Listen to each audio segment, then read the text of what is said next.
देशभरामध्ये 10,23,00,000 जणांची जनधन खाती ही बंद झालेली आहेत। बंद जनधन खात्यामध्ये 12,779 कोटी रुपयांची रक्कम शिल्लक असल्याची ही माहिती मिळते। 2014 मध्ये सत्तेत आल्याच्या नंतर पंतप्रधान मोदी यांनी या जनधन योजनेची सुरुवात केलेली होती आणि देशभरामध्ये आतापर्यंत 51,11,00,000 अशी जनधन खाती उघडण्यात आलेली आहेत। 51,11,00,000 खात्यांपैकी 10,23,00,000 खाती ही निष्क्रिय झालेली आहेत, बंद पडलेली आहेत आणि या बंद खात्यांपैकी 4,93,00,000 खाती ही महिलांची असल्याची माहिती सुद्धा समोर येते आहे। आताची मोठी बातमी आपण बघतोय। देशभरामध्ये 10,23,00,000 जनधन खाती बंद असल्याची ही महत्त्वाची बातमी आहे। या बंद जनधन खात्यामध्ये मोठी रक्कम सुद्धा शिल्लक आहे।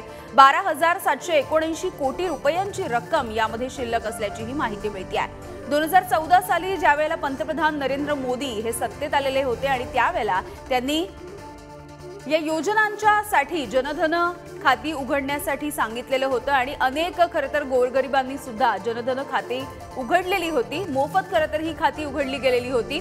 देशभरामध्ये आतापर्यंत 51,11,00,000 नागरिकांनी आपापली जनधन खाती उघडलेली होती।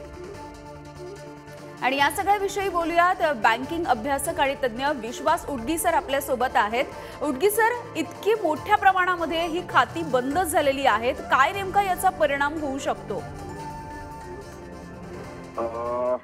खाती जवळपास मला वाटतं 10 कोटीपेक्षा जास्त बंद झालेली आहे ही बातमी आहे। हो, आणि 51 कोटीपेक्षा जास्त खाती खरं तर आहेत आता। हो, त्यातली ही 10 कोटी बंद होणं आत्ताच्या काळामध्ये ही धक्कादायक आहे। आता 2 वर्ष सतत जर चालू नसतील तर ती बंद गृहीत धरतात आणि तो पैसा जो आहे तो अर्थातच बँकांच्या इनऑपरेटिव्ह मध्ये जातो आणि तो सरकारकडे वर्ग होतो। हा एक मुद्दा लक्षात घ्या। म्हणजे हे 12,000 कोटी प्लस जे काही पैसे त्या जनधन खात्यात आहेत ते त्याच्यावरचा व्यवहार हा सरकारच नंतर करू शकतं। नाहीतरी जनधन खात्यामध्ये सरकार डायरेक्ट बेनिफिट ट्रान्सफर करणं यासाठी त्याचा वापर करतं सरकार। आणि आता सरकार ह्या ठेवीत पण वापर करू शकेल हे निश्चितच आहे। हा पैसा हा तुम्ही लक्षात घ्या। मी अजून एक उदाहरण देतो। डिमॉनिटायझेशनच्या कालखंडामध्ये जनधन खात्यांमध्ये 1,000 कोटी रुपये जमा झाले। आता तुम्ही सांगा गरिबांची जनधन खाती जी शून्य रुपयावरती उघडतात म्हणजे 2008 पासून उघडायला लागली। 2014 मध्ये त्याचं नाव जनधन झालं।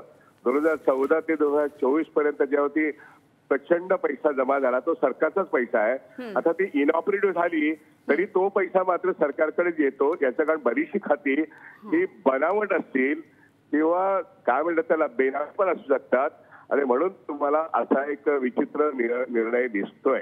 म्हणजे 51 कोटी खाती, 10 कोटी इनऑपरेटिव्ह आणि 12,000 कोटीपेक्षा जास्त पैसा त्याच्यामध्ये आहे तो सरकार वापरू शकते। कारण की ही जनधन खाती ज्यांच्या नावावर आहेत त्यांच्या नावांचा कंट्रोल बँकांच्या मार्फत सरकारच करतं, असं एक चित्र आहे। बरं, मात्र उडगी सर, जरी 2 वर्ष कुठल्याही पद्धतीचे व्यवहार कुठलेही ट्रान्झॅक्शन झालेले नसल्यामुळे ही खाती बंद झालेली आहेत असं कळतंय।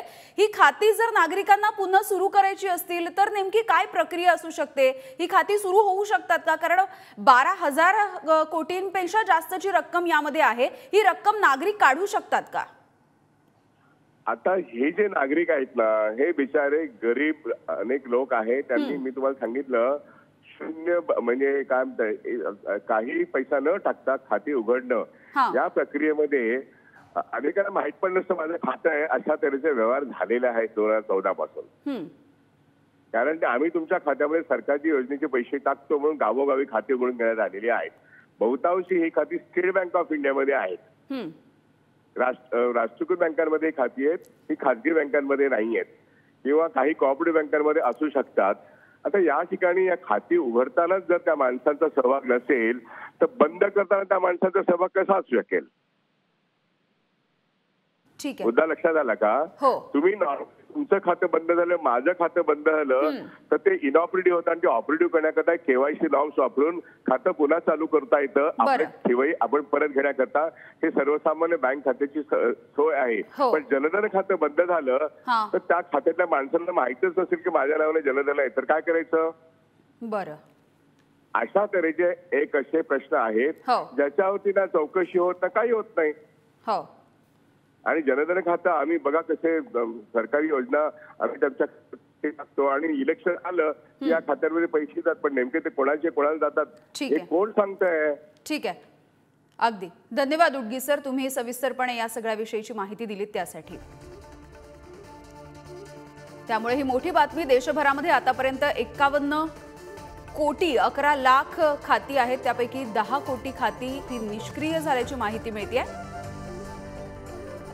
आणि याविषयी बोलूया, काँग्रेसचे प्रवक्ते राजू वाघमारे आपल्यासोबत जोडले गेलेले आहेत. वाघमारे जी, इतक्या मोठ्या प्रमाणामध्ये ही जनधन खाती आता बंद झालेली आहेत. खरं तर डायरेक्ट ट्रान्सफर या संबंधीच्या योजनांसाठी ही योजना सुरू केलेली होती जनधन खात्याची, मात्र असंख्य प्रमाणामध्ये ही खाती आता निष्क्रिय असल्याची माहिती मिळते.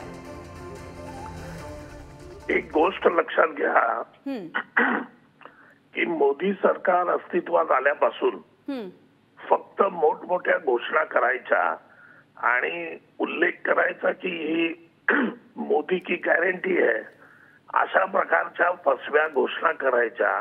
यांच्या प्रत्येक घोषणा या फेल झालेल्या आहेत.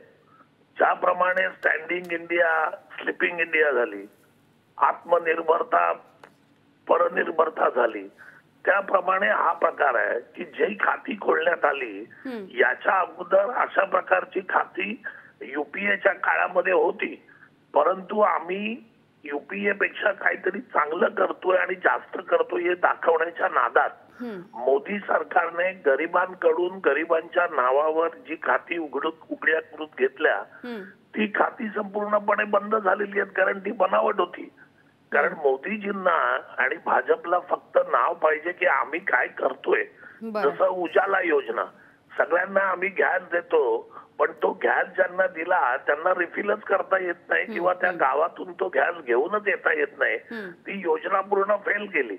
पण घोषणा काय की मोदी की गॅरंटी आहे, आम्ही सगळ्यांना गॅस दिला. त्याच प्रकारचा हा प्रकार आहे. कारण प्रत्येक वेळी घोषणा करायच्या, ती योजना काही पूर्ण होत नाही आणि हे लक्षात आलं की नवीन योजनेची घोषणा करायची आणि मग परत बोलायचं की मोदी की गॅरंटी आहे. आता हे जे 12,000 कोटी रुपये लोकांचे पडलेले असतील, त्यावेळी लोकांकडून पैसे घेतले असतील की बाबा तुम्ही 200 रुपये द्या किंवा तुम्ही 500 रुपये द्या, आम्ही खातं उघडतो.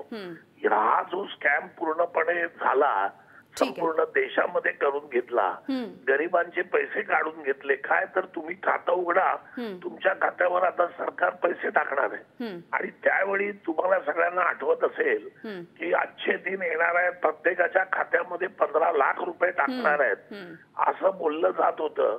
त्या नादामध्ये गरिबांना खोटं बोलून अशा प्रकारची खाती उघडण्यात आली आणि त्याच्यात काही पैसे जे आहेत हे 12,000 कोटी पैकी हे सगळे पैसे त्या गरिबांचे आहेत, त्यांच्याकडून काढून घेतलेले पैसे आहेत. म्हणजे गरिबांना दिलं तर काहीच नाही. अगदी वाघमारे सर, हो अगदी तुमचा मुद्दा लक्षात आला, धन्यवाद या सगळ्या प्रतिक्रियेसाठी. त्यामुळे या इतक्या सगळ्या निष्क्रिय झालेल्या खात्यांवर आता नेमकं पुढे काय होणार आहे सरकारकडून ते बघणं सुद्धा महत्त्वाचं असेल.